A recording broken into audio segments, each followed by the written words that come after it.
마태복음 10장 21절부터 23절까지입니다. 자, 같이 읽겠습니다. 시작.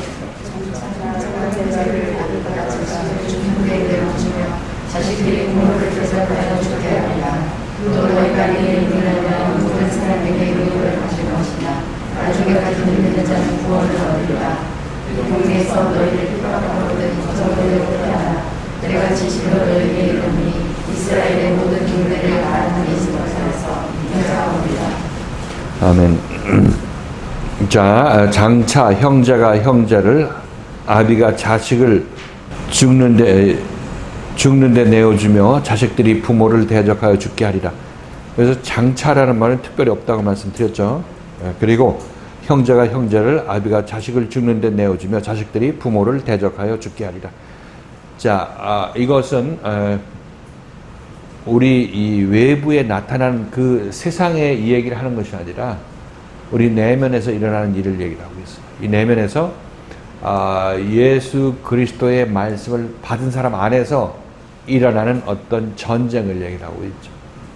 그래서 내가 세상에 속해 있을 때는 그리스도의 말씀이 내 안에 착상을 하지 못하고 내 안을 건드리는 그런 말씀을 접한 적이 없기 때문에 그냥 세상에 빠져서 평안하게 사는 것입니다. 힘들고 어려운 거는 별개의 문제라도 아무튼 마음에 갈등이 없이 그냥 살게 되는 거죠. 그런데 이제 그 잔잔하던 그 평강에 있는 이 세상 평화를 누리고 있는 그런 사람들이 이제 그리스도의 말씀, 참다운 예수 그리스도의 말씀을 받게 되면 이제 새로운 생명이 그 안에 들어가게 되는 거죠. 잉태가 되게 되는 것입니다.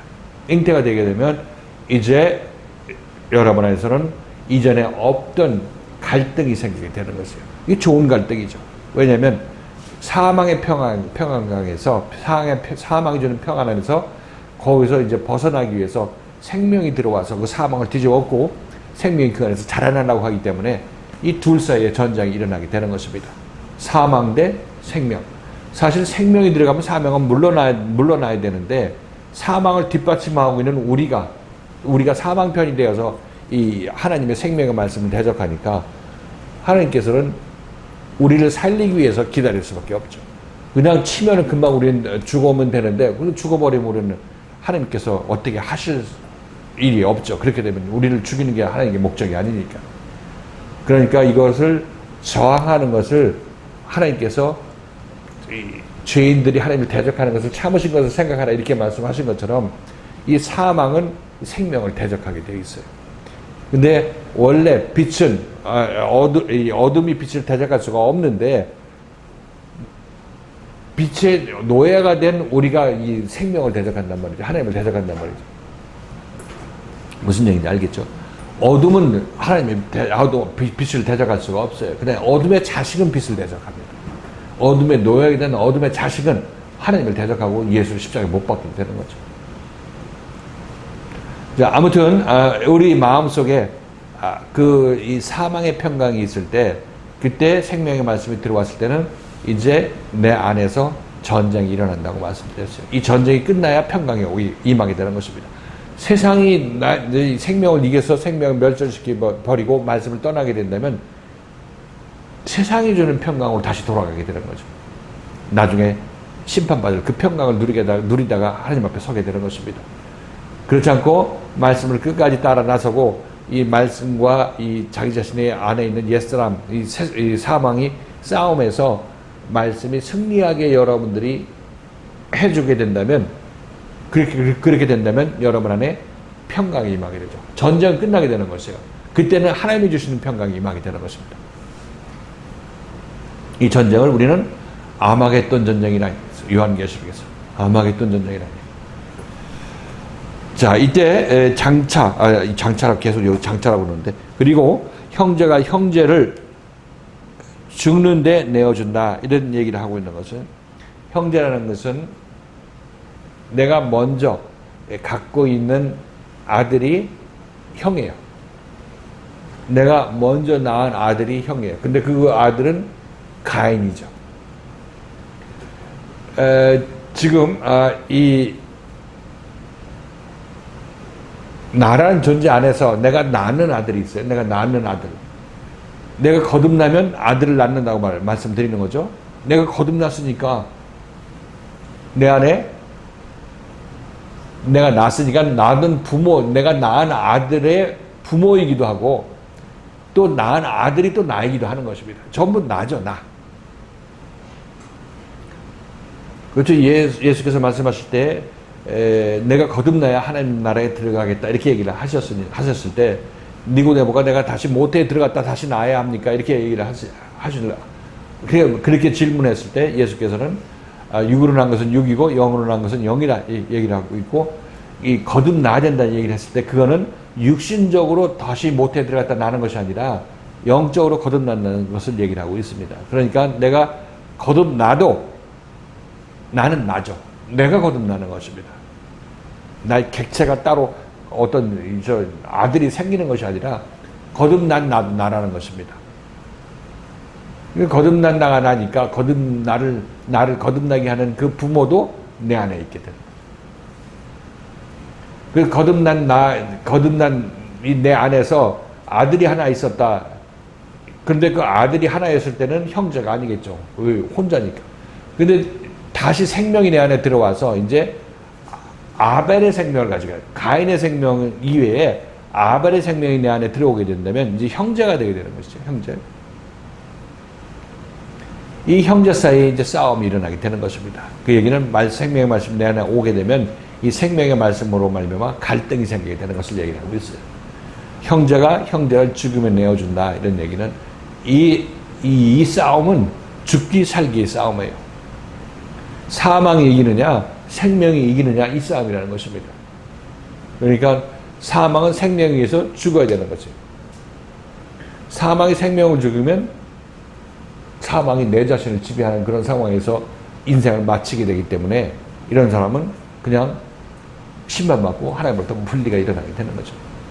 그러니까 형제가 형제를 죽음에 내어준다는 얘기는 결국 내가 가인을 생산해 나가면서 가짜로 예수 믿고 있던 내가 이제 참다운 예수 그리스도의 말씀을 통해서 이제 아벨의 생명이 내 안에 자라게 됐을 때 그때 형제와 형제끼리 싸움이 일어나게 된다고 말씀드렸어요. 죽음에 내어준다는 얘기는 그 형제와 형제 사이에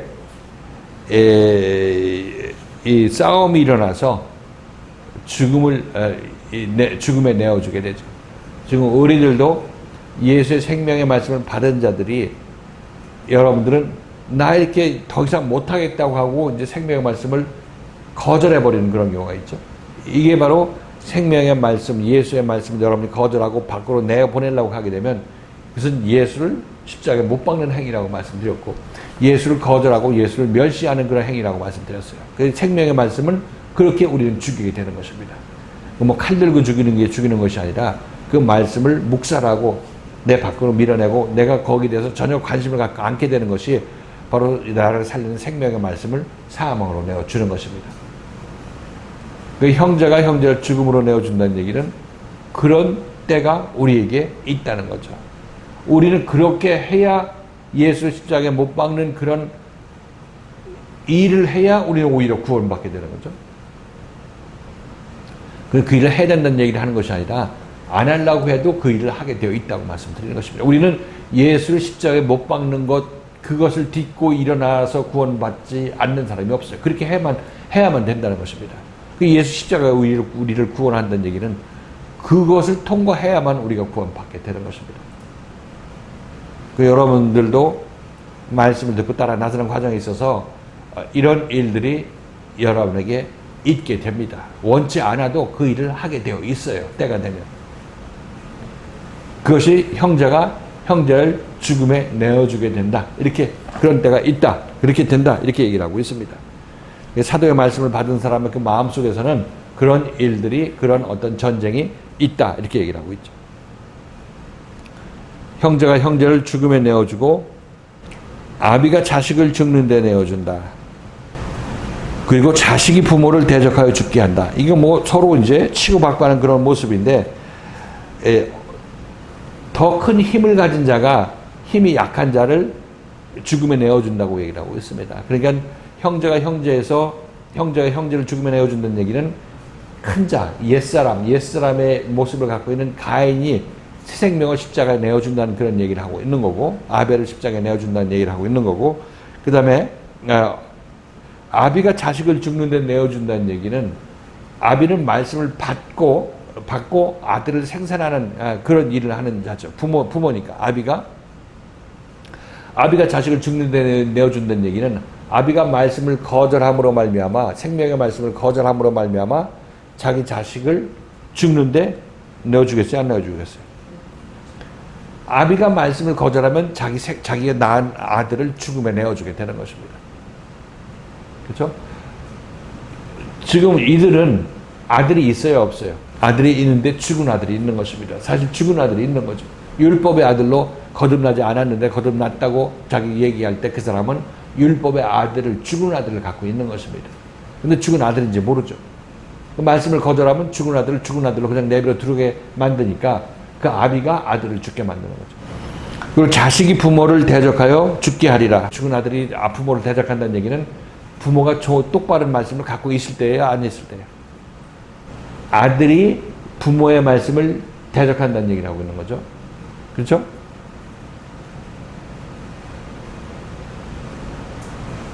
그러니까 누가 잘못한 거예요?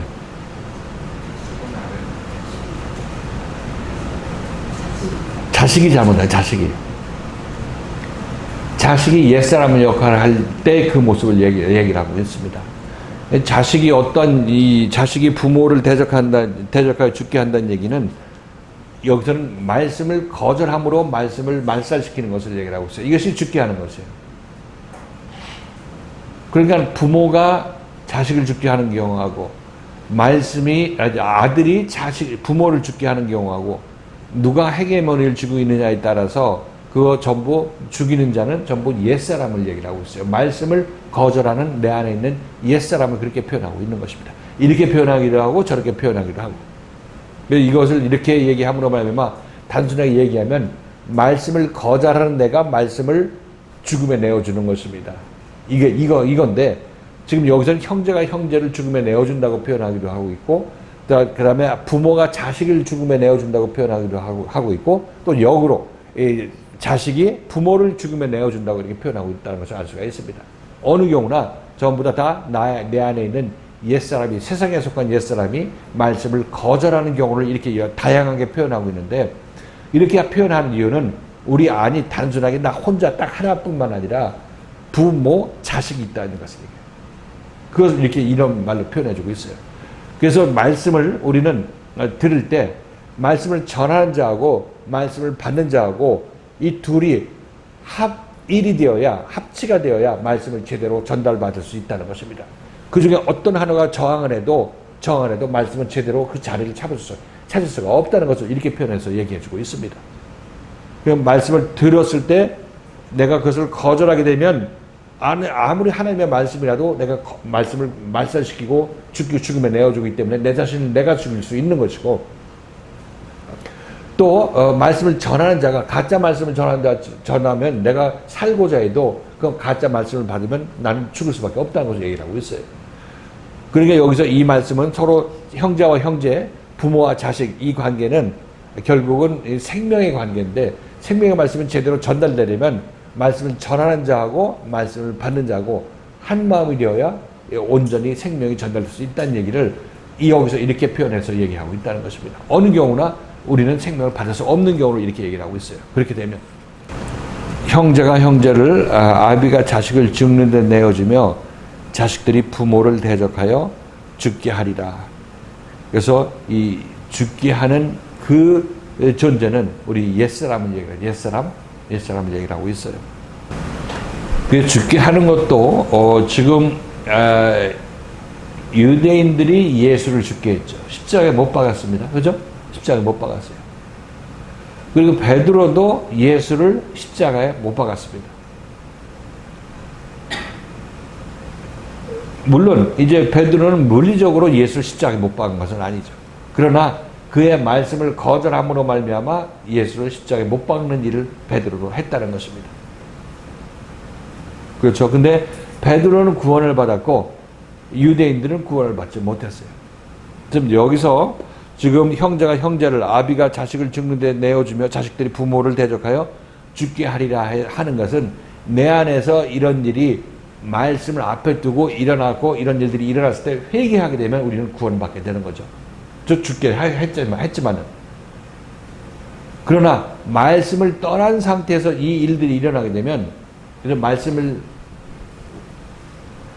내 앞에 없는 상태에서 이런 일들이 일어나게 되고, 이런 일을 하다가 말씀을 완전히 떠나게 된다면 이 사람들은 유대인이 예수를 죽인 것 같은 그런 결과를 초래할 수밖에 없다는 것입니다. 그래서 우리들은 형제가 형제를 대적하고 부모가 자식을 대적하고 자식이 부모를 대적하는 일들이 내 안에서 일어나야 우리가 구원을 받는데, 그때 말씀을 떠나게 되면 유대인으로서 예수를 죽이는 것이고, 그때 회개하고 말씀 앞에 계속 남아있게 된다면 우리는 베드로로서 예수 십자가에 못 박는 것입니다. 무슨 의미인지 아시겠죠? 이게 이제 이 사도들을 보내면서 예수님께서 이런 일들이 있을 것이다 얘기를 하는 것은, 생명을 전하는 사람은 이런 일들을 항상 유발하게 되어 있어요. 말씀을 전함으로 말미암아 듣는 자들의 마음속에서 이런 일들이 일어나도록 생명은 그렇게 그런 일들을 일으키게 되어 있다는 것입니다. 22절에 보면 또 너희가 내 이름을 인하여 모든 사람에게 미움을 받을 것이나 나중까지 견디는 자는 구원을 얻으리라.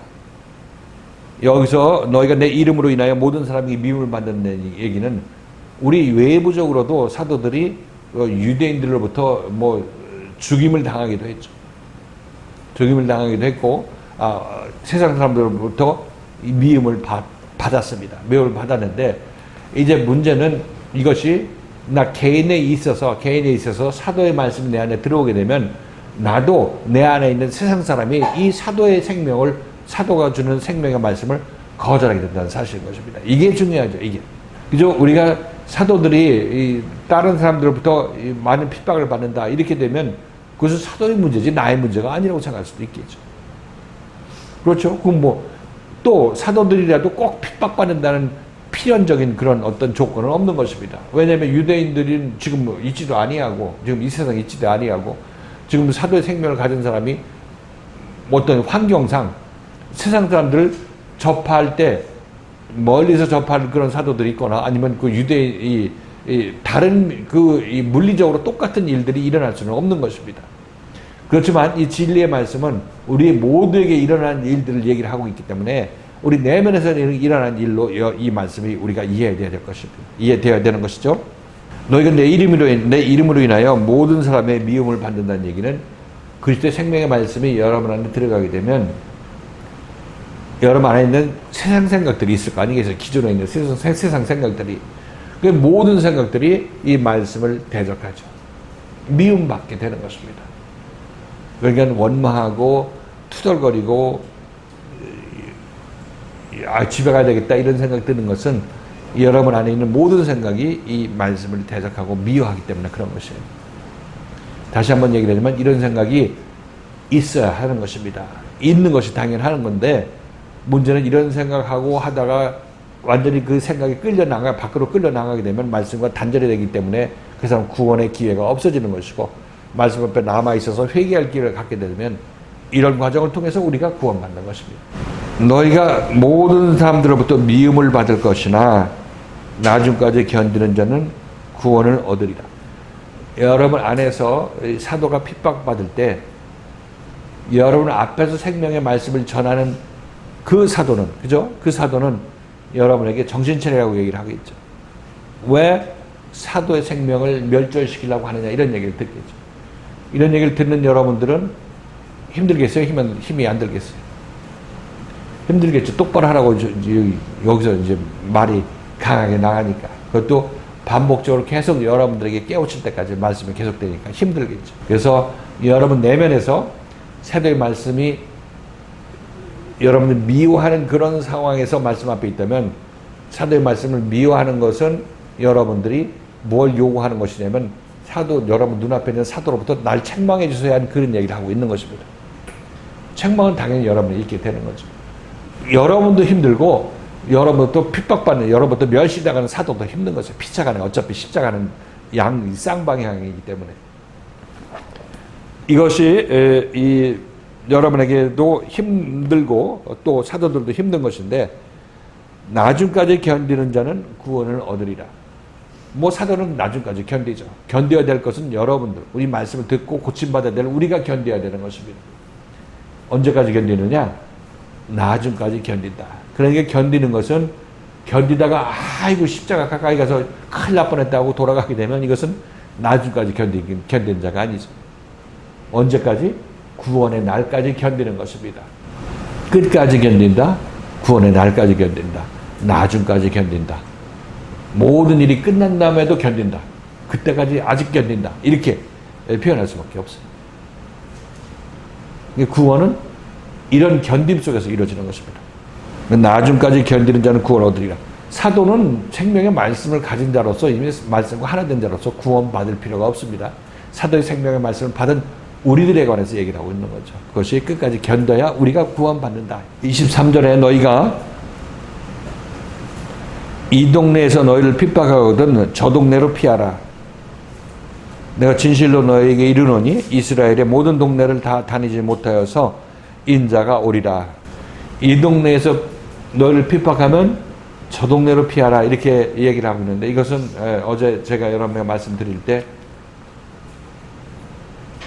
여기서 핍박하면 저쪽으로 가서 전해라. 이렇게 이해를 하기가 쉬운데 이거는 예수님께서 사도들이 여기에서 뭐 핍박하면 저쪽으로 도망가라는 그런 의미로 얘기하는 것이 아니라 사도의 말씀을 우리가 거절하게 되면 핍박하게 되는 거죠. 핍박하게 되면 사도의 말씀은 우리로부터 멀어질 수밖에 없어요. 내가 이쪽으로 들어가려고 하는데 우리 안으로 사도의 말씀 우리 안으로 들어오려고 하는데 우리가 거절하게 되면 사도의 말씀은 우리가 사도의 말씀이 원래 오고자 하는 그 자리를 오지 못하는 거죠. 이쪽에 그냥 원래 있던 쪽에 남아있게 되는 것입니다. 그러니까 너희가 사도를 내 말씀을 듣지 않고 핍박하거든 그냥 너는 핍박 당하는 것을 그냥 겪어나가야 된다 이런 얘기를 하고 있는 것입니다. 왜냐하면 핍박을 피해서 일리 옮기라는 얘기를 하는 것이 아니라 말씀을 거절하면 이미 핍박 당할 거 당하고 있는 것입니다. 그렇지만 말씀은 내 원래 원하는 그 자리에 있는 것이 아니라 밖에 있게 되는 거죠. 그러니까 일리 가지 못하고 일리 가라. 핍박하면 여기서 나와서 거기 들어가지 말고 여기 있으라 이렇게 얘기를 하고 있는 것이에요.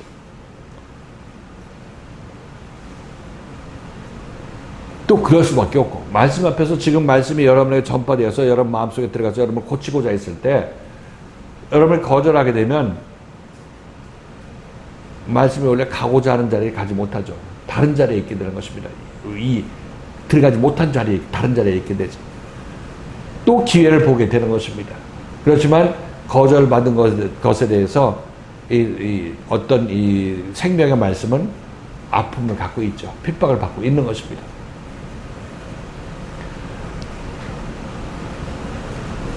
근데 이 핍박을 받으면 이제 여러분이 말씀 앞에 있다는 전제하에서 얘기를 하자면 말씀은 왜 말씀을 거절하느냐고 또 말씀이 여러분에게 이 책망하고 조명을 하겠죠. 그래서 사도를 핍박한 사람은 뭘 받냐면 또 사도의 말씀에서도 핍박을 받게 되어 있어요. 핍박이라기보다도 말씀에서 조명과 책망을 받게 되어 있다는 것입니다. 그러니까 사도를 핍박하는 것은 결국 나 자신을 핍박하는 것이고 나이가 또 그 사도의 말씀에서 다른 어떤 책망을 내가 요청하는 그런 결과를 가져온다고 말씀드렸어요. 그러니까 결국 사도를 핍박하면 내가 내 자신을 책망을 들어오는 그런 역할을 하니까 결국 우리들도 그렇게 되면 고난을 받게 되죠. 이 동네에서 널 핍박하거든 저 동네를 피하라. 진실로 너희에게 이르노니 이스라엘의 모든 동네를 다니지 못하여서 인자가 오리라. 그러니까 이렇게 우리들은 말씀을 내 세상의 어떤 생각으로 거절할 수밖에 없어요. 그렇게 할 수 없지만 그러나 그렇게 거절하게 되면 우리는 책망을 받게 되죠. 고난을 받게 되는 것입니다. 고난을 받게 되면 그 고난으로 말미암아 우리가 고침의 기회를 갖는다고 말씀드렸어요. 고침의 기회를 갖죠. 고침의 기회를 가졌을 때 이제 이스라엘의 모든 동네를 다 다니지 못하여서 인자가 오리라 이런 얘기는 이스라엘은 우리 자신을 얘기하고 자신 안에 우리가 고쳐야 될 부분이 많이 있다고 말씀드렸죠. 그래서 여러 부분으로 이제 다 말씀에 다 하나하나 손을 본 다음에 깨끗하게 된 다음에 그렇게 되면 이스라엘의 온 동네를 다 다녔다고 얘기를 하고 있습니다. 다녀야지만이 누가 온다고 하냐면 인자가 오리라고 얘기를 하고 있죠. 하나님의 아들이 우리 안에 임하게 된다. 이렇게 얘기를 하고 있어요.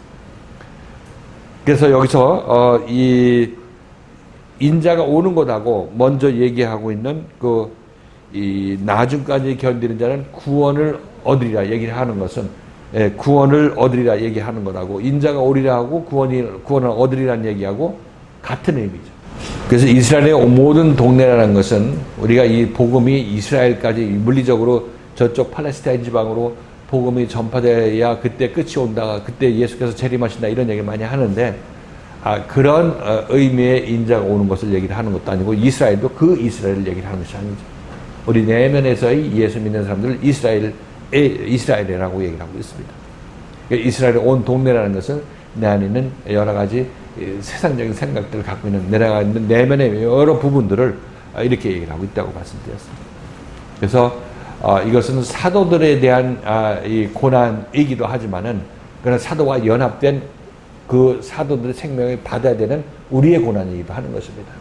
그래서 그것을 끝까지 잘 견디는 자는 구원을 얻는 것이고 또 내 안에서 다 고침 받고서야만이 인자가 내 안에 임한다고 말씀드렸습니다. 그 인자는 우리가 어제 얘기할 때 예수께서 하나님의 아들로 왔을 때는 그 하나님의 아들이죠. 나를 다 고치고 내 안에서 예수의 생명이 태어나서 내 안에 아들이 일어나게 된다면 낳게 된다면 그때 인자는 우리 안에 그때는 예수 하나님의 아들은 내 안에 하나님의 사람의 아들로 임하게 되는 것입니다. 왜냐하면 사람이 낳았으니까 사람의 아들이죠. 근데 그 사람은 하나님의 사람이죠. 이게 인자 하나님의 아들하고 사람의 아들하고 어떤 구분이 있느냐 이것을 여러분께서 정리해서 생각해 보실 필요가 있는데 하나님의 아들은 나를 구원하러 오신 분 그리고 내 안에 재림하여서 나를 구원하시는 그 예수님이 바로 인자 사람의 아들이라 이렇게 얘기할 수가 있겠죠.